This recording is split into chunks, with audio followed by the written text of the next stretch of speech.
सकल हिंदू बंद हा पूर्वनियोजित होता, मात्र दंगल पूर्वनियोजित नव्हती आणि या दंगलीशी सकल हिंदू बंदचा संबंध नाही, असं बेताल वक्तव्य नाशिकचे पालकमंत्री दादा भुसे यांनी केलं आहे. हिंदू बंद आणि भद्रकालीतील दंगली याला 24 तास उलटून गेल्यानंतर पालकमंत्री दादा भुसे यांनी असं वक्तव्य केलं आहे. जर भद्रकाली दंगलीशी सकल हिंदू बंदचा संबंध नाही, तर मग या दंगली पाठीमागचा म्होरक्या कोण आहे? दादा भुसे आपण सांगितलं पाहिजे. दादा भुसे पत्रकारांशी बोलताना काय म्हणाले ते ऐका.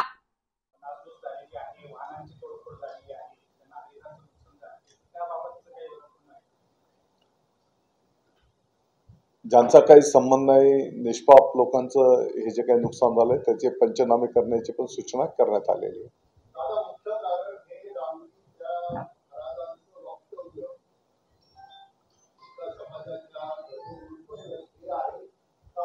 नाही बघा, जे पर्टिक्युलर नाशिकच्या नागरिकांना तर माहिती आहे की हा कालचा जो बंद होता तो यापूर्वीच संघटनांनी घोषित केलेला होता. बांगलादेशामध्ये जे काही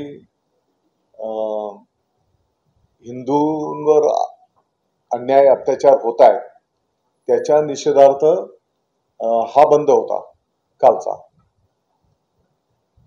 त्याच्यामुळे मला वाटतं की त्या घटनेशी या घटनेला जोडणं बरोबर नाही. घटनेच्या पार्श्वभूमीवर बंद होता, पण बंदची गरज होती का नाशिक जिल्ह्यात? संपूर्ण भारतात कुठेच बंद नव्हता, फक्त नाशिक जिल्ह्यात बंद होता. आता जे जे काही घटना झालेल्या आहेत आता ते नाकारता येतील का आपल्याला? ती वस्तुस्थिती आहे. आणि मग ज्या ज्या ठिकाणी ज्याने चूक केलेली असेल आणि ते सगळं रेकॉर्ड मध्ये पण आहे, त्याप्रमाणे त्यांच्यावर कारवाई होईल. सकल हिंदू बंद अशी जर दंगलीचा संबंध नाही, तर पोलिसांनी गुन्हे दाखल कोणावरती केलेत आणि हे दंगलेखोर कोण आहेत?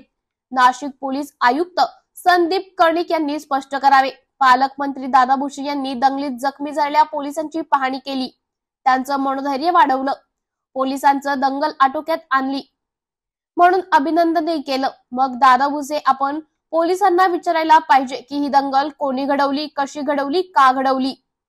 सकल हिंदू बंद अशी या दंगलीचा काही संबंध आहे का? आपण या सर्व गोष्टींचा खुलासा करायला हवा, किंबहुना याची पोलिसांकडे चौकशी करायला हवी. दंगली पाठीमागे काही राजकीय भूमिका आहे का, ती आपण स्पष्ट करायला पाहिजे. दंगल विधानसभा डोळ्यासमोर ठेवून झाले आहे हे मात्र निश्चित आहे.